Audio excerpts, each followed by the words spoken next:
Welcome back to Visionary Voices, the place where purpose speaks, stories breathe, and vision becomes more than something we talk about. It becomes something we live. I'm your host, Dr. Shantae Brewer, and today's conversation is one that is tender, powerful, faith-filled, and necessary. Sometimes love is introduced in the beautiful moments, but it is proven in the hard ones. It is easy to celebrate covenant when everything is convenient. But there's another level of love that shows up in the hospital rooms, in prayer closets, in waiting seasons, in ministry assignments, in caregiving, in uncertainty, and in the quiet decision to keep choosing each other day after day. Today, I am honored to sit down with the Joneses, a couple whose story speaks to love, faith, resilience, health, healing, ministry, and covenant. Their journey includes marriage, ministry, leadership, Monique's health journey with the LVAD and a heart transplant, and the powerful testimony of what it means to stand together through seasons that require prayer, patience, sacrifice, and unwavering support. They serve not only as husband and wife, but also as leaders in ministry, walking in their calling while also pouring into couples through marriage ministry. This is a conversation for married couples, engaged couples, ministry leaders, caregivers, transplant families, believers, and anyone who needs to be reminded that God can sustain love, strengthen faith, and breathe life into what others may have thought was too difficult to survive. Please help me welcome the Joneses to Visionary Voices. So once again, thank you, because we are here and we are keeping up with the Joneses. And I am so glad to have them here on this couch. How are you guys feeling tonight? Wonderful. Marvelous. You're good. I'm good. If he's good, I'm good. Look, see, y'all are going to learn She's good, something. I'm good. See, may this type of love find all of us. Like, one thing you guys are going to notice, they are like one of the cutest couples God ever gave breath to, okay? So just get ready. Grab your tissues now, okay? Just grab your tissues. For some of y'all, go ahead and grab your prayer journal so you can be like, and I want my husband to do exactly what Warren just did. I want my wife to do exactly what Monique do, because I want you guys to know that you are such an inspiration. Like, I love each of you individually, but I also love y'all love too. Oh, and to you. know that like that love has withstood so much. Yeah. It is truly just an honor and a blessing. First off, to know you all, to know that love exists. And that I'm so close to it because I got my heart sits right here. Yes, so yes, it's absolutely. everything. And I just want you guys to know before we jump into everything, I specifically choose guests that, yes, I realize that they are leaders, but not only are they just, because anybody could be a leader, because we didn't put an adjective in front of there. They could be a bad leader, they could be a so-so, but to be a visionary leader, that means that like you lead with vision. Yes. And we know without the vision, the people perish. Yes. Yes. And not only will the people perish, but the love would perish if there was no vision. And I instantly thought of you two when we talk about the power of kingdom spouses, the power of partnership, and the power of love. So it is just, I'm going to try not to spend 30 minutes just talking about how cute y'all are and how much I love you, but I want you to know that I thought it was so significantly important for the people of God to see you two and for you guys to be on a platform and be able to speak to them so they can know, they can hear it straight from the horse's mouth. Love may not be easy, but baby, it's worth it. Yes. Yes, absolutely. And I thank you all. But okay, look, before I start crying, let's go ahead and get into it. So as I've already mentioned, you guys have a lot of depth that we can, look at that. Like, okay, well, I'm about to get it together. All right. So when you are just at home, simply together, nobody else is around, who is the Joneses? I would say we're just a couple who has gone through so much, a couple who has grown up with each other, actually really grown up with each other. I met my husband when I was 18 years old. And so at home, we are just regular people, I would say, that has gone through a special circumstance. We're two people who genuinely love each other. Not the persona, not the person they want to be. We love the person who that is. I love her for being who she is. Stripped down with no makeup, no nothing, just who she is. And it's the same for me. And it was not from day one, but it was when I knew that moment, it was from that moment. So. And the same thing for me. We just love each other because I truly believe that God put us together. Oh, yeah. Yeah. To be together all these years and for him to know me as a teenager and now to know me as a woman. And a woman that has gone through so much and that have so many scars. This man loves all of that and then some. So it's a blessing. So we talked about that day one. So when we go back to the beginning of that love story, what first drew you two to one another? That's a funny story. Actually, we were not drawn to each other when We we didn't first like met. each other. We didn't even like each other. Really? No. Look, you could not have told me that. Yes, Now yes. I'm like, oh, I need this tea. Okay. Yes. I mean, well, I thought she was cute. I thought she was attractive, and I was like, that was a nice piece, you know. So I thought I'd get lucky if I had an opportunity. But, you know, back in the day, I just, you know, it was other options, if you will. Oh, okay, Mac Daddy. And so, you know, if she took the bait, then great. If she didn't, oh well. I took the bait. But something happened to put us together that night to where I was driving her home. And I've never left her ever since from driving her home. Right. From my 18th birthday party. Wow. And for me, he wasn't really my type. Yes. He wasn't the type of guys that I was dating. But hey, I was only 18. Right. You're right. But he still wasn't my type of guy. And that's why I say that I know that God put us together. And at 18, you don't know. True. But keep living and you'll find out your answer. And so I found my answer through 37 years now of marriage. I found my answer as to my why. Wow. And the attraction for me at that time when I seen him the second time, because the night of, it was like, I just need a ride home.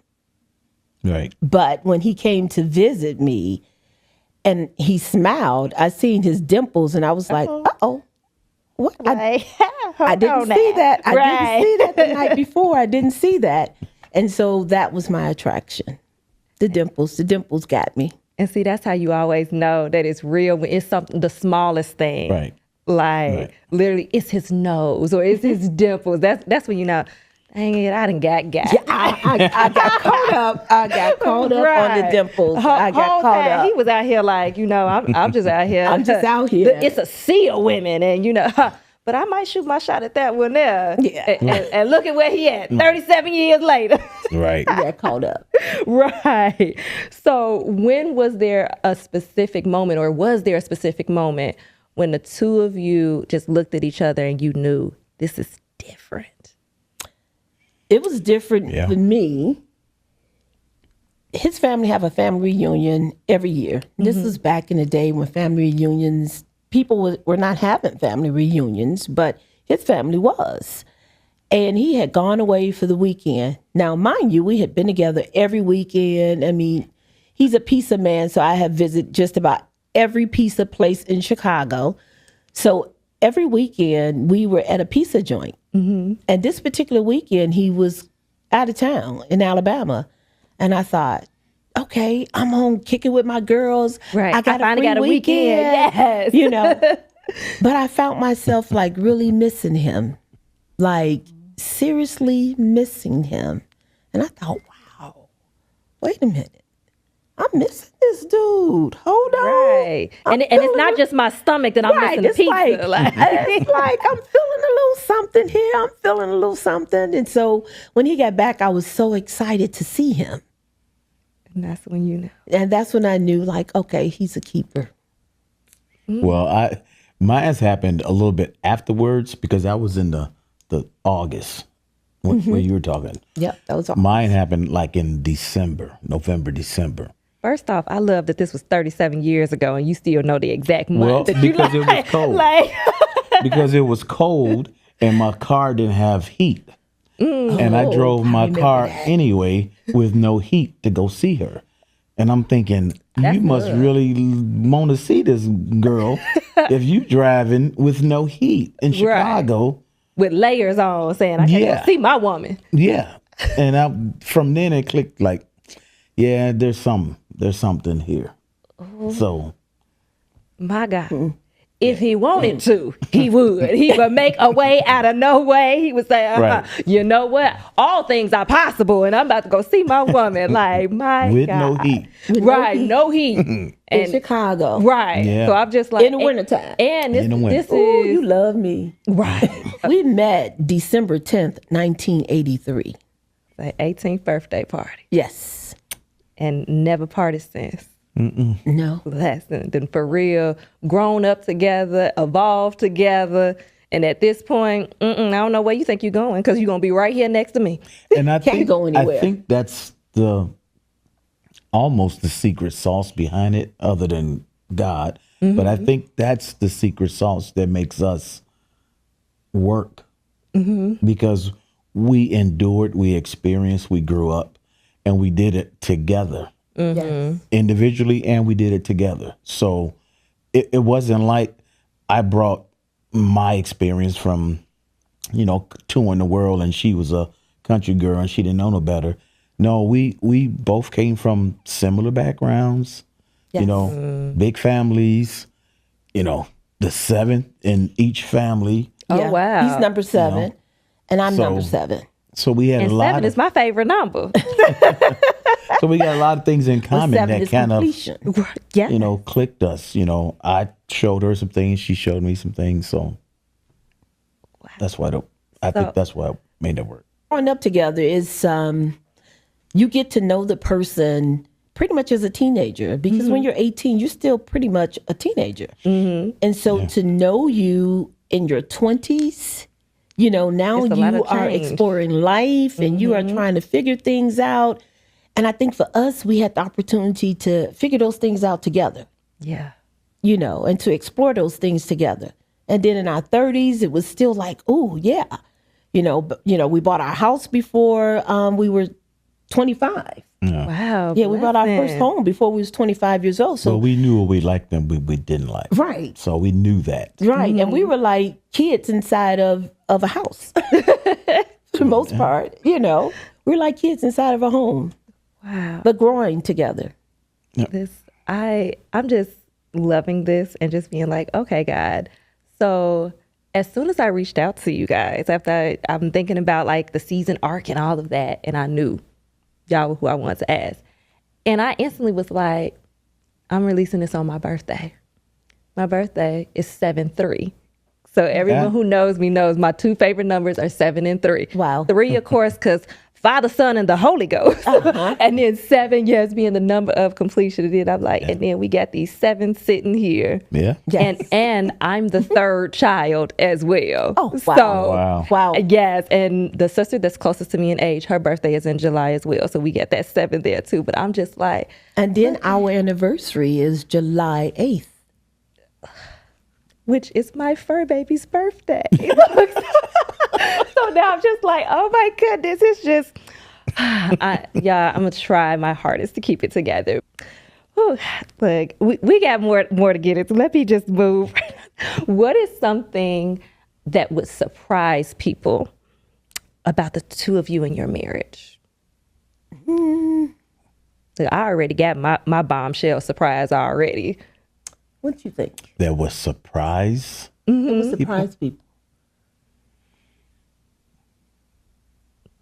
Well, I mean, I think most people probably thought we had some sort of attraction in the beginning, but we didn't. Yeah, that would be. I think you kind of Yeah. just meeting Evolved. and seeing her and just growing into something. Even though I have to be honest with you, I didn't even know why I kept pursuing her. Because like she said, she wasn't my type. I wasn't her type. But for some reason, I kept, calling or going down there to see her.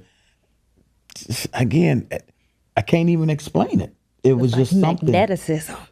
It was just something that I think it was all God. I think it was all God driven, even in our young age that we didn't even know. Because I just know that God knows the plans that he has for you way before the plans even happen.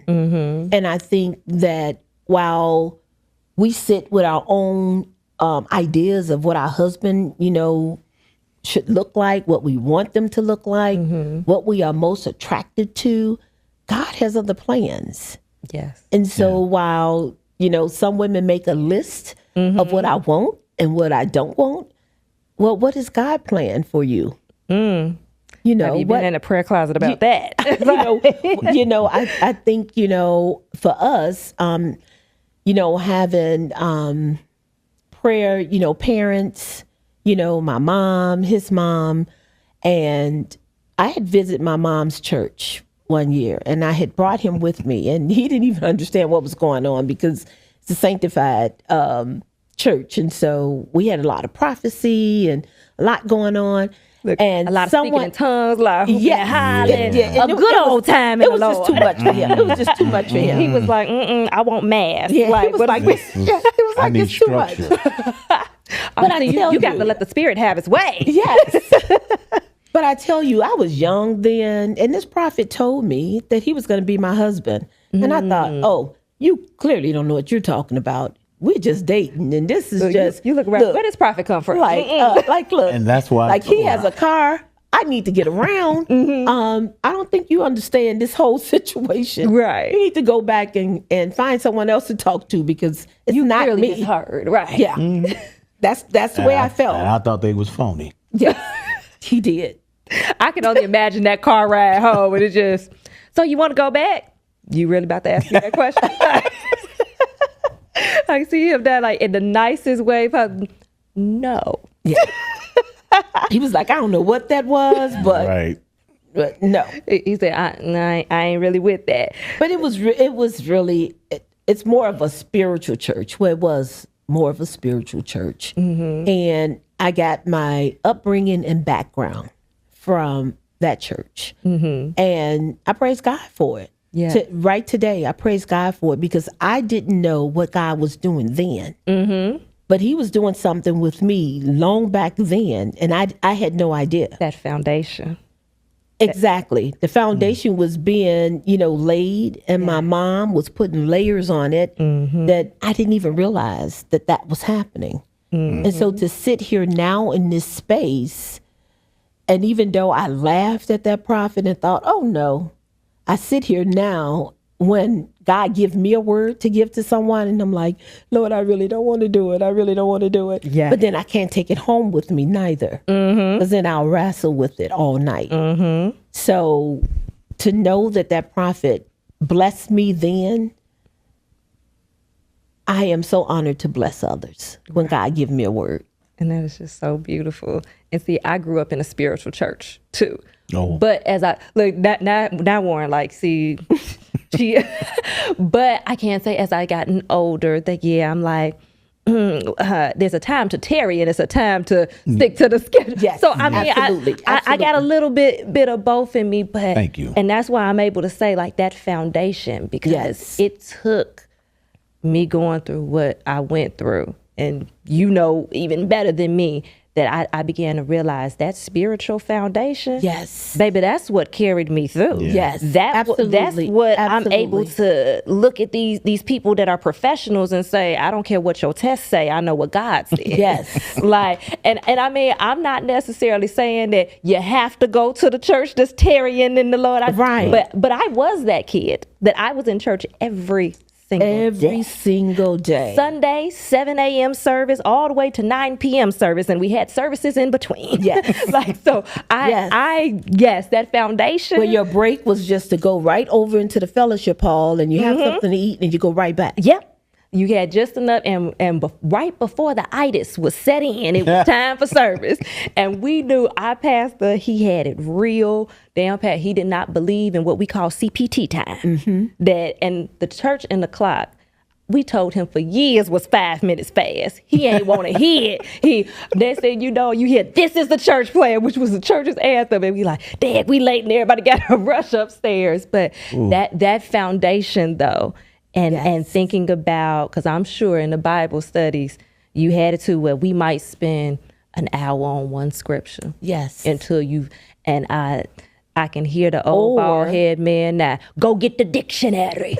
And or 1 hour singing a song. Oh, yes, because, it got verses. The song we lasted for a while. And a remix. Yes. And a remix. We got the repass, we got the special, we got the vamp. Man, we going to have a good old time. And when we go home, we going to go to sleep. You ain't got to worry about us being out there in the world, because, baby, we tired. We ain't got nothing for the world. He's like, that memory lane. Yes. So we know that every couple, they have a love story, a meet cute, all of those things. But not every couple has a covenant testimony. How would you describe yours? Because I believe what we're seeing, and, shout out to our production engineer. She said she'll be my seat buddy since I don't have a seat buddy over here. But it's like, soon as people see you, they interact with you together, instantly there's something different. So we know the blessing of the covenant is there. So what would you say would make your covenant testimony? Mine is real easy. Because I look at my wife as truly being this gift, and this gift that God has given me. I try to honor and uphold the responsibility, and for him saying, "Hey, I'm gonna bless you with this special gift," and that means I'm seeing something in you that's worthy of being put in her path to say, okay, this person is going to be your spouse. This is going to be your wife. So now my covenant with him is to do everything I can on this side to make sure that this gift is not ruined, is taken care of, is, being treated in the best way possible. Even though I know I'm human and I make mistakes, but I honor that covenant with him because of what he has given to me. So it's simple. You have to take care of what someone has given you, if you value that, what someone has given you. Yes, that part And I right do. there value. I'm so glad you do. Thank you, sweetie. So literally, the covenant testimony is God. Yes, absolutely. God gave it. God blessed me. Yeah. And I'm going to have reverence for it. Yes. Absolutely. And I'm going to have reverence for that promise that I made. Absolutely. Yes. Like, that is... I think that's how you should be with anything that God gives you, be it kids, be it second chance at life, be it whatever. If he see fit to bless you with something that's extraordinary, Yeah. you should at least do your best humanly possible to take the best care of it you can. Yes. And not mistreat it, not harm it. And I know, like, just even listening to the two of you, you hear it's love, respect, adoration. Yeah. You can, in every word, you hear it. And I'm just going to keep relying on that word reverence, because I can tell that it's like on both sides. You guys are like, it's us against the world, but it's not just us. Right. We are never alone. Absolutely. Right. And that's that's Absolutely. the testimony right there. That like Absolutely. God we are never will, alone. God did. Yes. Yeah. Now, what would you say that marriage has taught you about love that dating did not, or even cannot? Because I don't care what they say, marriage is more than a piece of paper. Yes, it is. So we not even going to, we ain't even going there. Marriage is more than just a piece of paper. So what has marriage taught you about love that dating just could never? It goes back to the covenant. It goes back to actually being in a covenant with one another, being as one instead of being as two. What I shared with some friends long time ago, I don't know if they remember this, but when we got married, because we lived together 6 months before we got married, and once I said I do, to me, it felt like, oh, wow, I get like all of this additional respect. I am wife now. I am Mrs. Jones. You know, I'm not just some fling. I am actually Mrs. Jones. We and I locked am in for real. I am treated like I am Mrs. Jones. It just seemed like things just changed in a way that our love for one another connected differently on a more respectful level. Yes.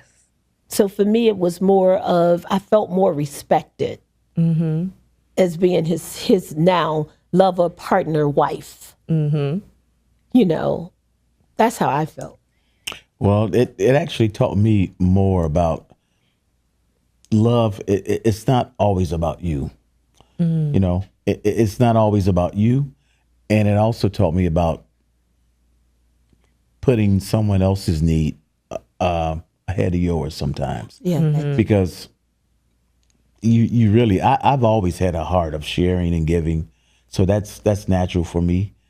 But when you love somebody just as much as you love yourself and you want to give to that person, then life to me changes, because now when everything I do, I'm not just doing it from a selfish, singular standpoint.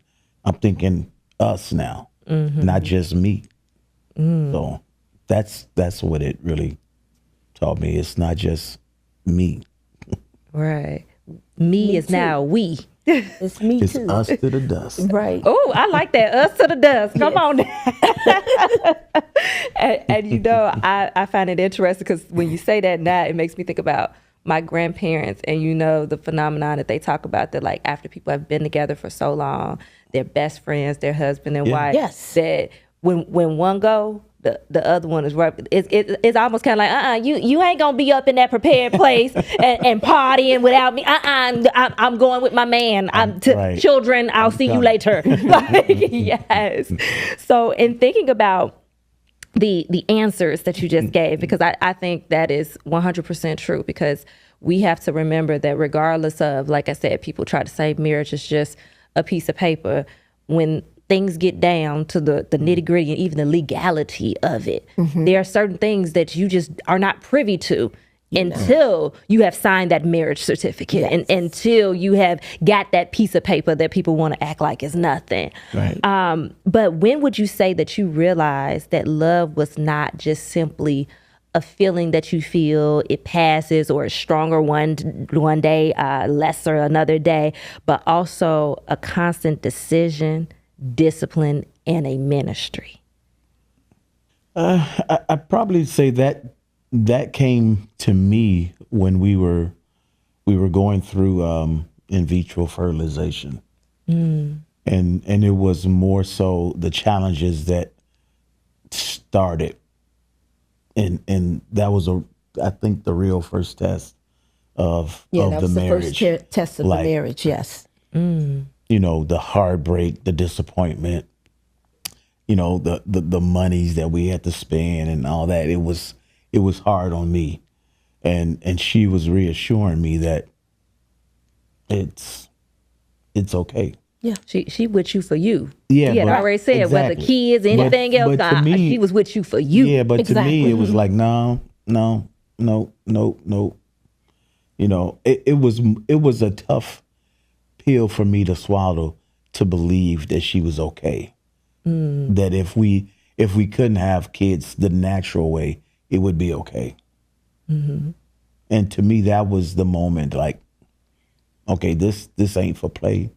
This is not this is not a game. This is serious. You know, and And we were young. We were Yeah. just in our 20s. We were like, what, 25? and I had to make a choice to stay. I had to make a choice to still stay and honor that marriage, to stay and believe. Well, God said he gave her to me, and what he gives is not bad. So It's good and perfect. I gotta stay. I gotta stay. So I had to get myself right, if you will, grow up and say, okay, again, it's not about you. It's us.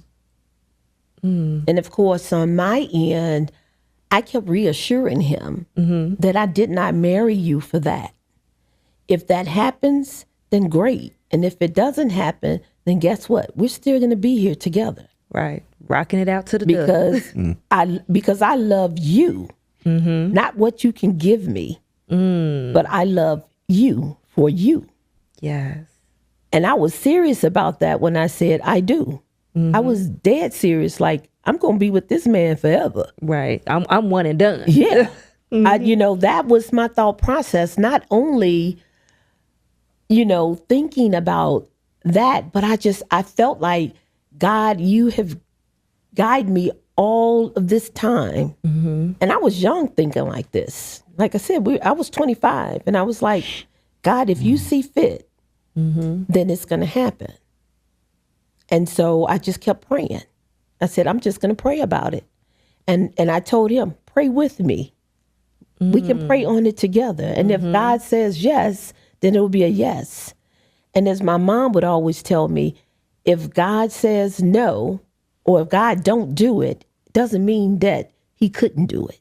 It just was not right now for you. And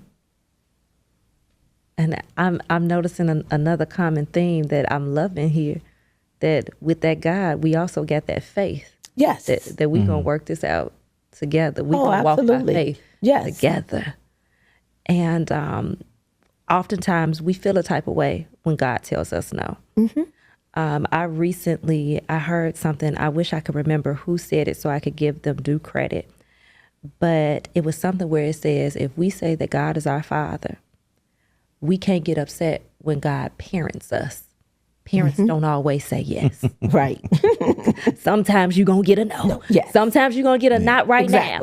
You may not understand it, but at the same token, what mama, what daddy say, what parents, it is what it is. Yes, it is. What you going to do? Right. You can stomp off to your room and close your door, but guess what? You still in their house. Right. And God's still going to love you no matter what. Exactly. He going to be like, you know what? I'm going to give you your little minute. Yeah. Because, baby, you going to come crawling back. Yeah. So I'm going to give you your little minute. And you know what? Soon you'll understand. Yeah. Because you're still my child. Yeah. Right. And that is a blessing. And then even I'm hearing that ministry part again, where it's like, yes, I'm going to make sure we pray together. Yes. But I'm also going to learn how to be okay. And even as how, Warren, you were saying, like, I just did not want to believe that she would be okay. And I think back to, I constantly have conversations. I have more guy friends than I have girlfriends. So I'm constantly, they always bring it to me, oh, these women, da da da da. And I'm like, wait a minute now, it's always two sides to a story now. We ain't just going to, start bashing one side. But I always tell them that if we're going to step up and we're going to be godly men, godly women, we're going to lead ourselves in a godly way, and we're going to try to have godly relationships. I always remind them, when it comes to the husband, you got to love that woman like Christ loved the church. That's right. Christ died for the church, hung, bled, and died. Yes. And then they always hit me with women got to do, nope, it don't say nowhere that we got to die. It did not say that. It doesn't. It only says that men love your wife as Christ loved the church. Yes. And while obviously we hear a lot of, I want a Proverbs 31. Are you Ephesians 5? You know that? Or better yet, what about, are you a Proverbs 1 through 30 man? So we got to figure it out. But yes, when you find that one and you've sought God, and God has, look, even if they send a prophet to let you know, because they're like, you know what? Because God, let's address this too. God knows when we're being hard-headed too. Yes, he does. Absolutely. And I recently heard something where it says God factors in our stupidity. Yes. That sometimes we forget that, just like the old song said, everybody plays a fool sometimes. That every now and then we got to be on that babies and fools side of the thing. Right. We're and not God gonna be sit wise. back and he laughs at us. And he just like, but you know what? Because I love my child so much, I'm still gonna sin. I'm gonna give you a little word. You gonna take heed, because you gonna realize sooner or later. So to know that, like, yes, even because I can't even ask the question of which is the most defining season of your marriage? Because I feel like there's just so many chapters, because there is. Just like you said, this one was 25, but then look, and I've only known of the big one that we'll talk about in a moment, but it's just like, there's just been too many. And I think because you guys have been together for so long, that's the best way to put it, that it was chapters. Well, I think that one was, for me, that one was when I actually stopped playing, if you will, just going to church just to be going to church, because that's the church my mama went to, and you was done with the performing. That's when he told me, and he spoke to me like, "Nah, I got something for you, and what you doing here, you need to, put Line yourself up, put this in order, because this is not a game." And that's when she and I, that's when we got on I won't say the same spiritual bus, if you will, because she was probably ahead of me. Yeah, because I was on a praying. whole lot of stuff. I was the praying wife. I had to catch up to her. Yeah. Well, you the prayer warrior wherever you go. So. I was the praying wife. Yeah, Did not know that God was going to have me on my knees that long. Right. I didn't understand that I was going to be weeping for real. But I was the praying wife. So I knew how to pray him back to where he thought he had lost his way. But that was a defining moment for me then. And then when she took ill, that was the kind of, like, you remember all that stuff 20 years ago? I've been preparing you. Yes, absolutely. Exactly. And before, because that is technically a perfect segue, but just because I know a lot of people are dealing with this, I want to take a second to address that. What do you do in that moment when you love your person, but you're not on the same spiritual bus? Like, and especially, we know when we go into the churches now, I get it that it's more women than men in the entire earth. But when we go in the churches now, we notice that especially with Black men, absentee. We have a growing population of people, oh, I'm spiritual but not religious. Yeah.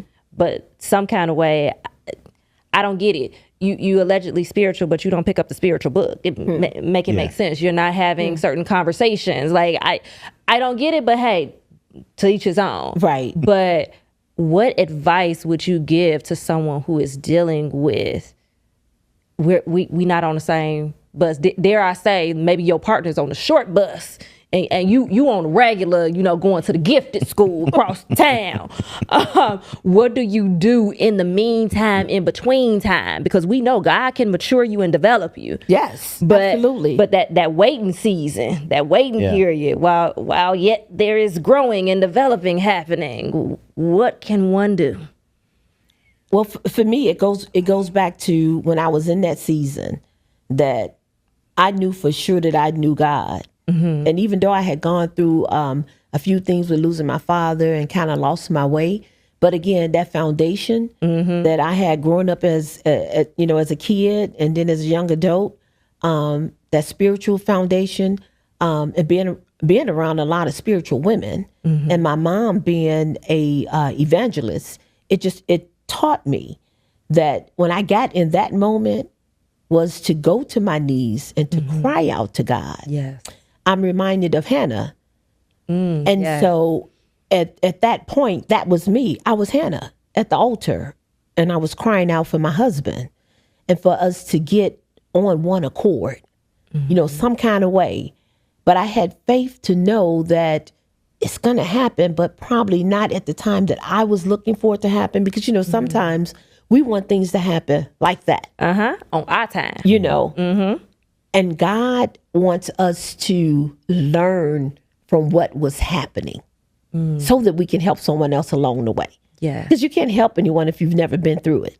True. I can't tell someone else to get on your knees and cry and pray if I've never done it myself.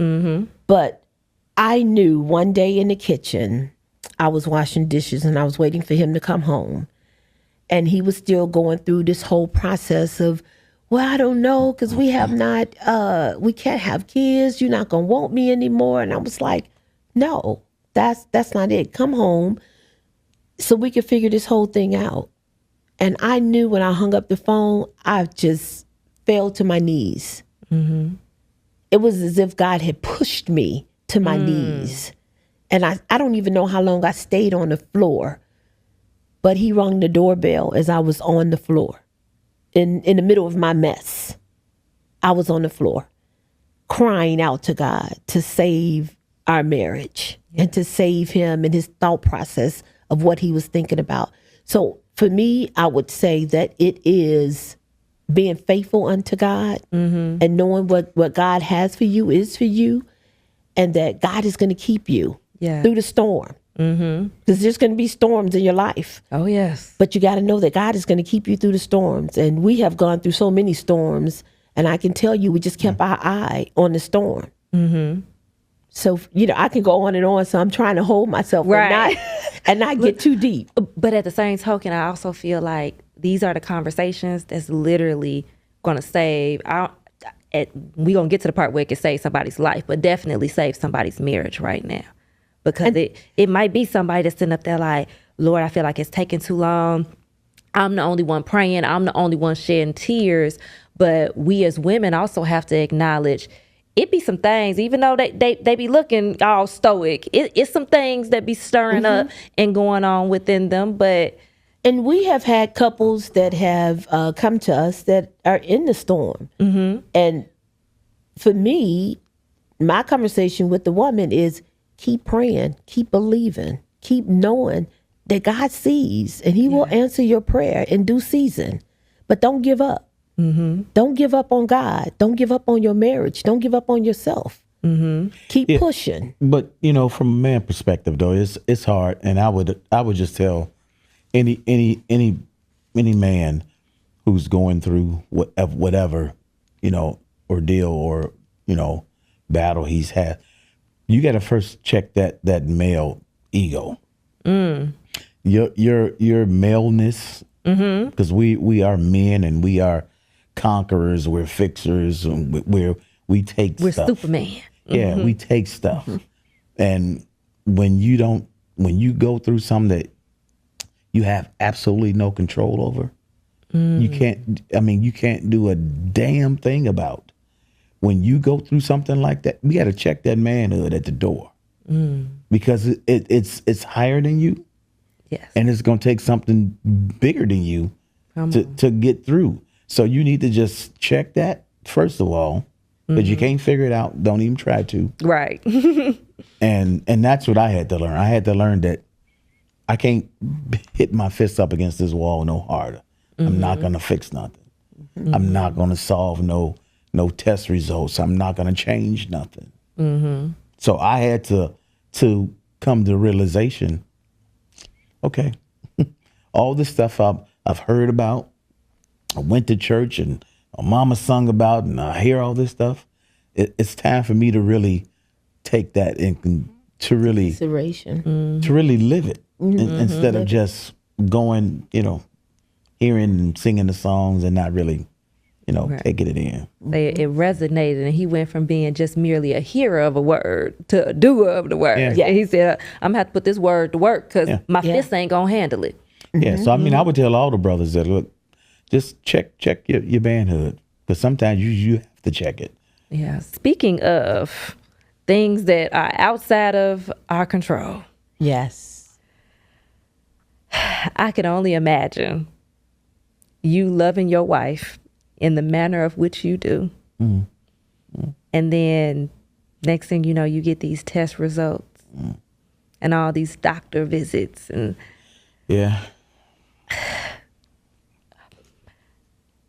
what was that like? For her or for me? But because I'm sure it rocked both of you, because I don't think nowhere on your list that you were like, oh, I'm gonna have a stroke, if I remember correctly, on top of an LVAD and a trip. I don't think I don't think we put that on our bingo cards that we like, yes, Lord, I want you to call. Yes, B heart transplant. I want it. Like, I don't think we had that plan. I had none of those plans. Definitely were You not like my B plans. for baby. Lord, that's what I want. Like, that's the newness in my life that I want, not a new heart. and of course, you know, you tell God your plans and then God laughs because he already know the plans that he has for you. And that whole ordeal, I try not to go all the way back deep in it because it's so emotional for me. But to know that one minute you're good, you're on vacation in Vegas, you go to New York with your niece and get her apartment set up for her internship. You have another niece that's getting married, and you are helping coordinate her wedding for 250 people, and you are doing all of these things. And then the next minute you wake up and you don't feel good, and before you know it, you are being rushed to the hospital to have your sisters laughing at you, thinking that, oh, it's her stomach. She's been having stomach issues all her life. You know, to them going to pick up the big sister. This was my two younger sisters. And by the time they got back, it was full blown him on the floor crying. She's having a heart attack. We did not expect that. It was not expected. It was a moment in time that we were really living life. You know, we had plans. We had made plans. Our plans that we had for us. And to be wheeled away down my stairs, it was trying. It was very trying. That from the first time she had her first heart attack, that's the moment that God and the Holy Spirit actually it became crystal clear in my life. It crystallized that moment. All of the stuff that I've lived and heard and learned and talked about, it was there, but it seemed like that was the agent that really brought them together, because at that point, again, there was nothing as me, the man, could do but to call out to God to say, hey, I'm your child. I'm calling out. I'm asking. I'm begging to help her, not me, to help her. And that's when that's when I knew my faith, it went to a whole nother level. Because before then, you know, you go to, again, I prayed, I did all this stuff. It wasn't until I saw her in need and I saw how God responded. That's what changed me. And it changed me, I mean, foundationally, everything. That moment on. It's almost like a switch went off. Yeah. Like from Saul to Paul. And don't let Warren's manner fool y'all. Like, he don't play about that woman. If he got to cut somebody's ear off, he will. Like, whatever got to be done. So, wow. So, like you said, you're living life. Nobody's imagined this. But then in the midst of it all, how do you feel to see, oh, my husband is activated? So now it's like, oh, I already knew I could call on Big God. But now that internal, dare I say, maybe a little bit of pride that, oh, I can also know that I can depend on my husband. That was the connection that God had already shown me and had already told me about. So it was coming to fruition. So I knew that the promises that God had already shared with me, that it was happening. Now, did I know that I was going to have to go through like the biggest storm of my life and fight to see it? No, I didn't know that. But I knew that God had shared with me that he was going to be the fighter in this marriage at some point in time, that he was going to be the fighter, and that everything that I was praying for was going to happen. Because at that time, God was talking to me, but I wasn't ready to come out with what God was sharing with me. I wanted to keep my secret of things that God was sharing with me and telling me to myself. Yes. And so I knew how he felt about prophecy. And so I was afraid to even share those things with him because I knew how he felt. But God was working with me and he was dealing with me in that moment. And it's just that when the illness happened, it bloomed. Because when I had the first, only one heart attack, but when I had that massive heart attack, because it wasn't just a heart attack, it was a massive heart attack. And for those that don't understand, that is when your heart opens up and it closes, and then that's it. That's what a massive heart attack is. There is no time in between. So depending on where you're at, that could be it. Yes. It just so happened that morning when I got up, I wasn't feeling well. And he said, well, go to the bathroom, take you a Tums, go back to sleep. And I thought, okay, I did what he said. Not knowing that next 20 minutes, waking up with the same kind of pain, going to the bathroom and him following me a few minutes later and him saying, hey, are you okay? And I'm like, no, where are you? And he's like, I'm standing in front of you. And immediately, he went and started dialing 911. Then he ran across the hall and got my mom. By that time, I'm full blown, like, what is going on? What is happening? My vision came back, but I still wasn't feeling my best. And he had just threw me on God knows whatever. He had actually threw on some underwear that I had wore when I was probably 15. I don't even know why they were in my drawer, but at any moment. I know this is where it's the difference of men and women, because you like, woman, who care? Like, I was just trying to get you clothes. I was not exactly. But he was just trying to cover up all the good pieces. So. I know. But all I was thinking was like, these panties are killing me. They're so tight. Like you was adding to the struggle in the moment. Not even realizing what was happening to my body. Right. But I thank God for my mother, who's gone on to be with the Lord. I'm so grateful for her because she came across the hall and she gave me her oxygen. So she took her oxygen off for a moment. That helped, yeah. Which helped me. So. Thank God for it. I miss my mom. And I would say that, I am saddened by the fact that I did not have the opportunity to meet her, because just meeting you, and I know I haven't met all 7 of the crew, but I believe the 2 and then the nieces that I met, I'm like, I know she was a phenomenal woman. Yes. And a great person to even just, if you had that one experience with, of just being able to have that one conversation.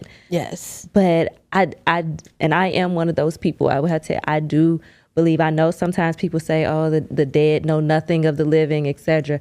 I don't believe that. That's right. Because I don't I've believe had, that neither. My grandmother passed away when I was 5 months old. And when I tell you, there are times that before my parents would even tell me stories of her, I would say things and they would look at me and they like, didn't nobody. How did you know that? And I remember it was one time I was going through, this is before I got hospitalized and coded on the table when I was in college. And I could not sleep. And I don't know why I called out for my grandmother. Wow. And when I tell you, I literally felt the love. Yes. So I believe Mama is still right there. She giving Warren her high five, saying, thank you. You're watching over my baby. You're keeping my baby good. But she is right here. Yes, And I do believe that. Yeah, her mother and her mother and my mother are two of the strongest women I've ever known, ever met, never. And their stories are similar.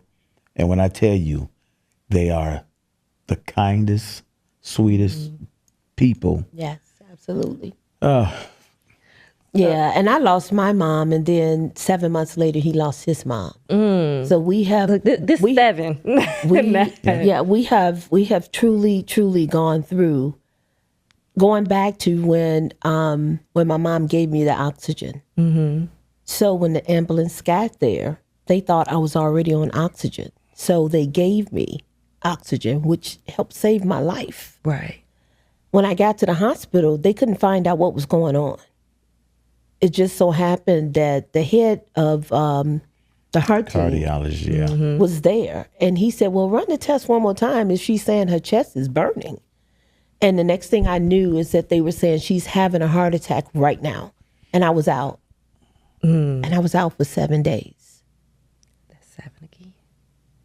Each time I've been in a coma, I've been out for 7 days. Wow. To the point of them, saying that we don't think she's going to be able to come off the machine. And my husband said, oh, she's going to come off. Today is the day. Mm-hmm. And it would be on that 7th day. And I would wake up and start breathing on my own. Say, look at that man of God. He declaring it.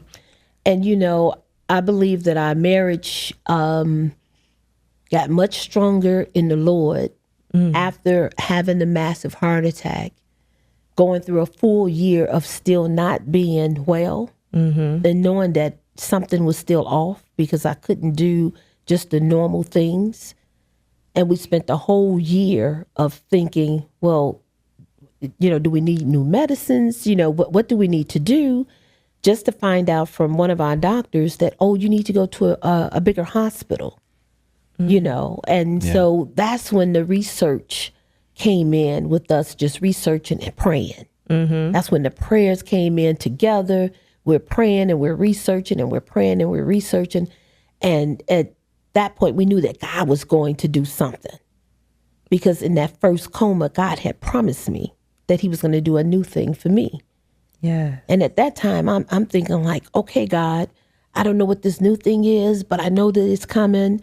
I mean, I was getting all these different visions. The visions that I was getting, he was bringing the people that he had put before me. Mm-hmm. And it was people I didn't even know. But he was putting them in front of me. And it was like, she was in the vision. Mm-hmm. And that's my really good friend, Mel. We are like close friends now, spiritually, because God placed us together in that first coma that I was in. God placed her in my spirit. And so just knowing that this was what God was doing, I was okay. I was okay. But then the virus happened. Yeah. And once the virus happened, Warren was out of town. And I was at home, and my sisters were taking care of me. And they kept saying, we need to take you to the hospital. And I kept saying, no. Warren is not here yet. I'm okay. And they were actually carrying me to the bathroom because I was just that weak. But I was waiting on him. And my sisters kept saying, no, you need to go to the hospital. And then he came home and he said, what's going on? You didn't tell me you was this sick. And I was like, yeah, I just been down for a few days. I think I have a stomach virus. And he looked at me, and my brother had just gotten there to visit. And they both picked me up, put me in a car, and took me to Advocate Christ Hospital. Mm-hmm. And it was there that we found out what we did not want to hear. Right. When we first got there, we were okay. We just thought, okay, it's a stomach virus. They're going to give us some antibiotics. So they're going to give us, some fluids. That's what I wanted to say. Because when they gave me the fluids, I was fine. I thought everything was okay. I felt better, all of that. Mm-hmm. And I told him, I said, oh, I feel so much better. We can go home now. Mm-hmm. And then they moved us to a bigger room. And I thought, oh, this is a bigger room. They got a just lot know of I got a big, family. yeah, they know I got a big family. Now everybody can come visit, you know. And then after that, all of the doctors are running in. And before that, I didn't realize how Warren had reacted to the fact that I had the massive heart attack. What was the question again? I didn't know. I like to go on. He's always cutting me off. I'm like, look, He's always cutting me off. I don't telling even my remember, story. but Because right. I'm trying to understand the question. About my story. No, what was the question? Bring me to tears. So what was the question? So you know what that was like? No, until he got his manly. He like, I'm not about to cry on this couch, lady. Let yourself talk. The question may have been about what life was like, physically, mentally, and spiritually during this time. What was it like? Well, he got activated. All three. Okay, so what was it like for you? Mentally. Mentally it was just a gauntlet of testing.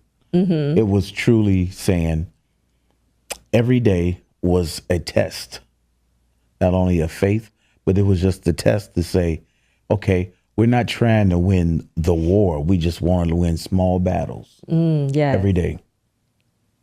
Be it if her numbers was trending in the right direction. Thank you, Lord.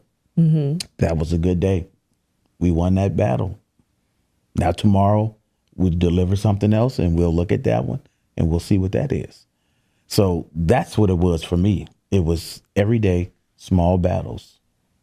And it was me, again, once that switch went off inside of me, when I found out it wasn't about me, and it was about this gift that I received.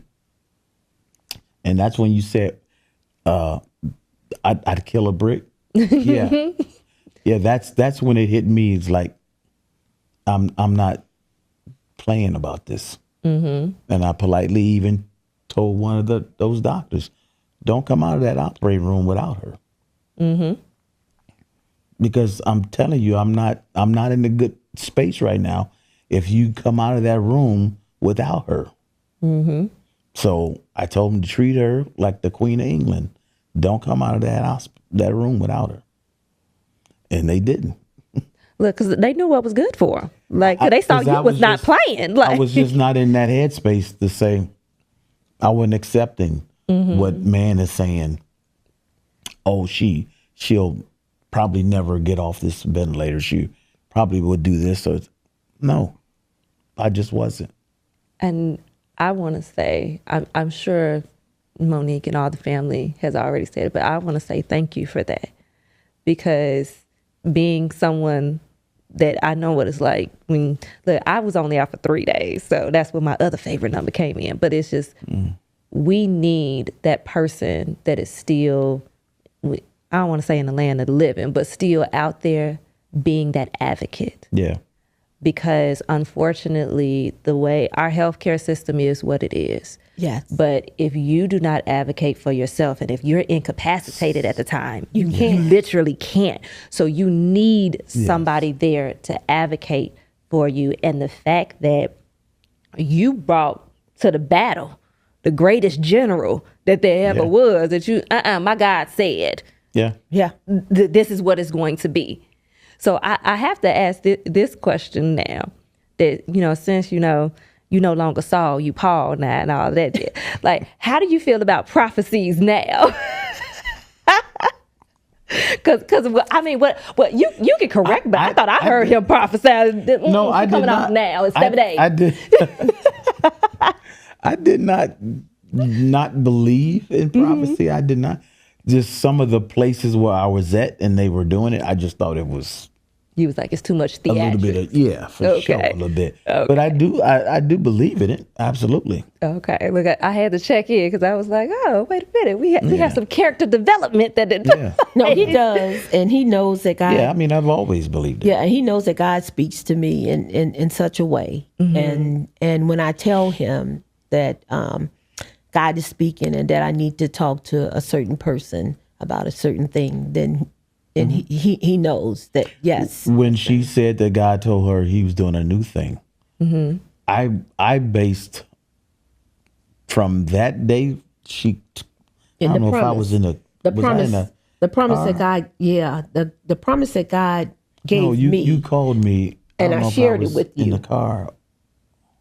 We have so many different situations. Right. No. She that was going on at Right. the time. She was in the ASU. She was in the ASU, and That was the first night that they wouldn't let you spend stay. the night.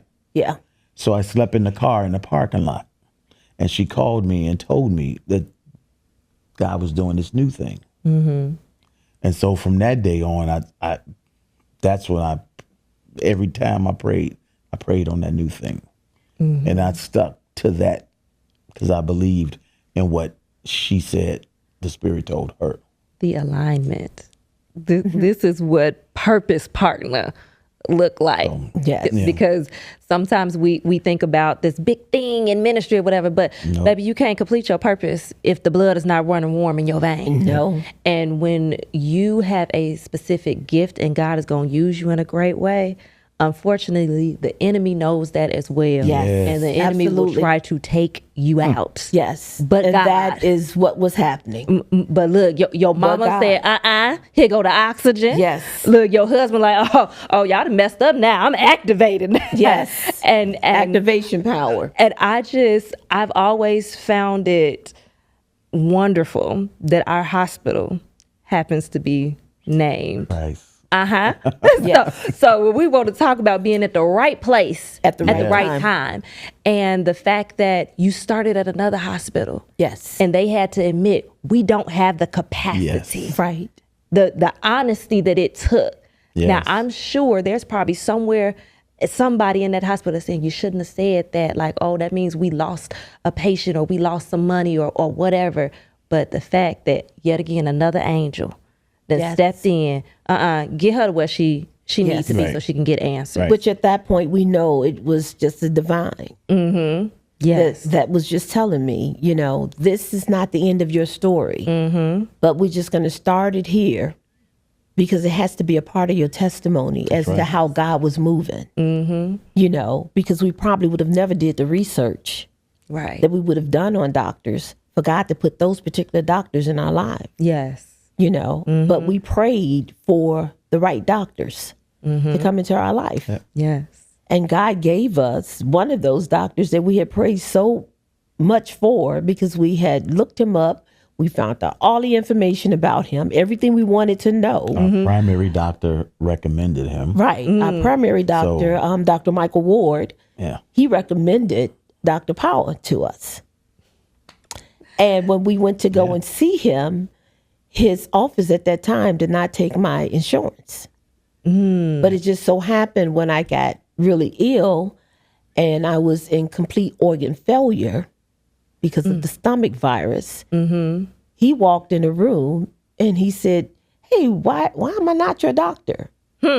And I said, He already knew. I was supposed to be your doctor. I said to him, I know you. I know all about you. I started telling him about his father because I knew that his father was also you a heart did transplant. some deep research. Yes, we did. Yes, we did. And he shared with me, he said, well, I'm your doctor now. And we looked at each other and we were like, Look, that's when Well, you just look say, at come on, God. God, come on. Yeah. well, look at God. We were just like, look at God. And he's been a doctor ever since. Yes. Yes. And he has been in our life ever Despite since. whatever health insurance she might have had, Yes. he's still been the same. Yes. God just navigated. I do believe that God navigates our life in such a way that when we think that it's not going to go to the right or it's not going to go to the left, God just stick with me. And I'm navigating this. I'm the captain. Right. Just hold on to me because I got you. And I think at that moment, we just knew just to pray. He and I both knew that that's what we needed to do. We just knew that we needed to pray, especially when I was in complete organ failure. And the doctors were coming in one by one saying, Monique, your lungs are failing, your kidneys are failing. You are in complete That heart parade, failure. I call it.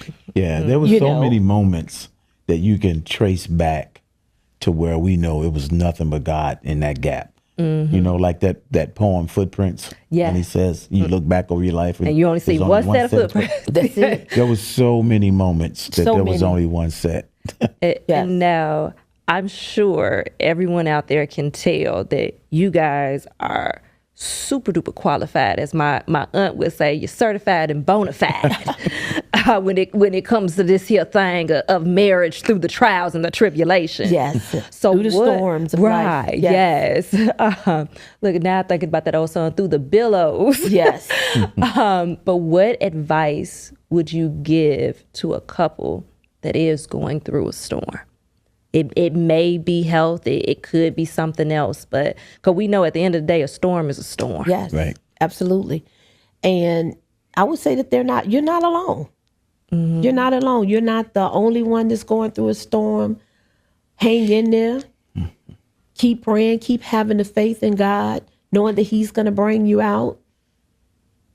We're not meant to not go through storms. Storms are our testimony. Yeah. They are a way of letting others know who God is and what He can do for you.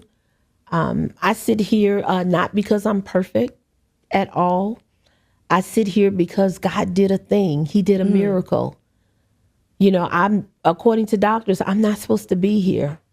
But thank God. According to doctors, I wasn't even a candidate for a heart transplant. But thank God. But look at me now. And it was all just staying faithful unto God, praying all of the times. And even when I couldn't pray for myself, I had prayer teams of women and men that stayed on the throne for me. Yeah. And I can feel the prayers of the people as I was going through, because there were some really dark times, extremely dark times, that I didn't think that I was going to make it. But God. And that's it. It is but God. It is truly but God. You know, I would probably tell a couple, no matter what it is, first, like with us, and I can just speak from my perspective. You know, you have to be in alignment. You have to come in agreement with what the end game is, what the end goal is. So whatever your end game, whatever the goal is, once you two agree on that, you got to agree on something, because there's no purpose of having a union unless you agree on the How can two end game. walk unless they agree? Exactly. They got to be in step. Once you agree about being in step and what the plan is, then you work on small battles. It's not about the big war. It's small battles, because you win enough of those small battles, you got the war done. So you got to win the small ones, because the big ones, it's too much. So if you're talking to like monies, you know, if you have a money problem, then take a little part about, hey, let's work on cutting back on at least going out, spending money, you know, shoe shopping, whatever it might be. Let's work on a small part of this money thing, Right. and then we can finish the whole money picture. Right. If it's about child rearing and you may not agree on how to raise your kid, let's find one thing we do agree on, and let's fight that Start battle. chopping at that. And then you can chop away at everything else. And that's all we did. We took one battle at a time. Yes. And we took one battle at a time, and we took every battle to God. We took every battle, Yeah. That part, everything, yes. including medicines, everything. because of the side effects of the medicine. Yes. So But it was small battles, yes, definitely. small fights. And again, when I say having the faith, we do know that faith alone is it's not going to cut it. We know that faith by itself is not going to cut it. And so that's when you have to know that God knows the plans that He had for you. Yes. Jeremiah 29:11. God knows the plans that He had for you. So you just have to just try to stay faithful and prayerful along the way. Yes. And I know it's a challenge. I know that it's hard. It is. Trust me, I've been there. I've had some of the darkest moments that you ever want to know for a person to have. It happened to me. From having the LVAD to having a stroke to saying that you are not a candidate for a heart transplant to actually getting the call saying, we have a heart for you. Yes. I've done it all. And God was with me at every step of the way. And your man was right there too. Yeah. Say, praying down the walls of Jericho. I could not have done it without him. Yeah. And one of the things that I found out when I got home from the hospital, from with the LVAD, this wasn't even a heart, this was the LVAD.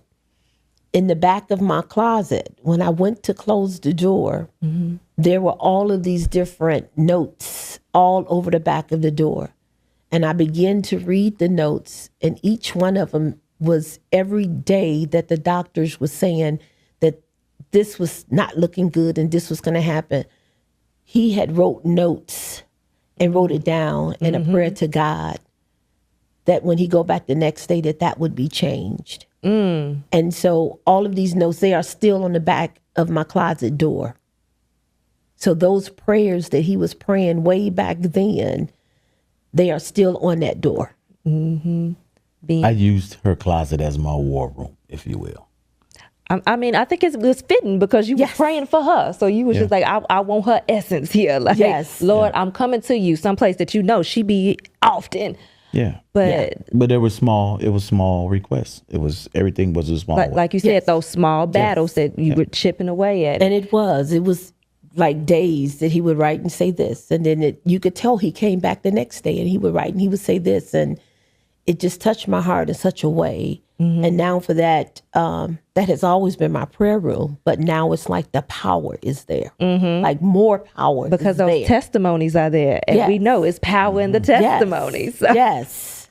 And look, it was our very own Paul that made it that way. So as you all can see, I feel like y'all should know already why I love them so much. And they are a wealth of knowledge. And I just thank you all so much for coming onto the couch, opening up, sharing, inspiring, encouraging, and educating us, because thank you. All individuals and couples have so much that they can learn from you two and what you have gone through. So thank you for being willing vessels. Thank you for sharing your powerful testimony. And I definitely do know that there are people that are going to be extremely blessed by this.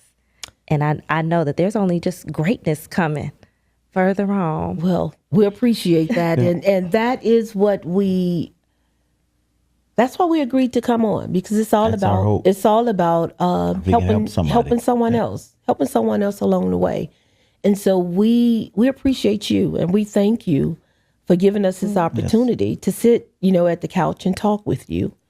And I can't leave this couch without thanking Delaney. Yes. Which is my heart donor, Delaney Herbert. I can't leave without thanking her family for their selfless love to agreeing to give me an organ. Because without that, I wouldn't be here.